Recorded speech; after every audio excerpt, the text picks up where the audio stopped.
क्या मैं 11 तारीख को आया हूँ तब से यही हूँ, ऐसा कुछ नहीं है। जो खबर चल रही है मीडिया में वो पुष्ट खबर नहीं है। आप देख लीजिएगा, जिस दिन पहले तो खबर थी कि 21 को शपथ होगा, फिर पता लग रहा है 25 को। ऐसी मीडिया, सोशल मीडिया से मुझे जानकारी हुई है और आपको 25 तारीख को मालूम हो जाएगा कि ये जो खबर है ये गलत खबर है। ओम प्रकाश राजभर जब कुछ करते हैं तो उसके पीछे कुछ ना कुछ उद्देश्य होता है। आपकी हंसी भी जो है कुछ इशारा करती है, क्योंकि देखिए हम लोग आपकी राजनीति बहुत लंबे समय से बराबर हंसते रहते हैं भाई। हम रोने वाले नेता नहीं हैं। हम समाज की लड़ाई लड़ते हैं। अगर समाज का मुखिया ही मायूस हो जा, निराश हो जा, रोने लगे तो फिर वो नेतृत्व तो क्या करेगा।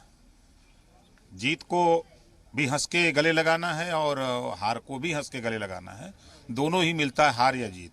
लेकिन 2024 में जो है ये कहा जा रहा है कि आपकी पार्टी चूंकि बहुत बढ़िया अच्छा प्रदर्शन किया है, वोट प्रतिशत बढ़ा है, इसलिए भाजपा चाहती है कि आप उनके साथ आए, तो आप जाएंगे?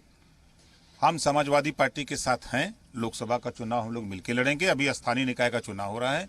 हम समाजवादी पार्टी के साथ हैं और लड़ेंगे। लेकिन अगर आप बात करें तो आपकी मुलाकात भी तो बीच में हुई थी, चुनाव से पहले आप स्वतंत्र देव जी के यहाँ गए थे। प्रदेश उपाध्यक्ष दयाशंकर सिंह से भी आपकी मुलाकात कई बार हो चुकी है, तो मुलाकात के मायने क्या है? आप कह रहे हैं दिल्ली मुलाकात नहीं हुई, लेकिन इन मुलाकातों क्या मायने? नहीं, देखिए, आप लोग उस समय भी कयास लगा रहे थे कि भाजपा में चले जाएंगे, लेकिन मैं कहा था कि मैं देखिए समाजवादी पार्टी के साथ गठबंधन में हूँ और रहूंगा। मिलना क्या है, मिलने के लिए हम स्वतंत्र देव जी से भी मिलते हैं, हमने धर्मेंद्र प्रधान जी से भी मैं मिला।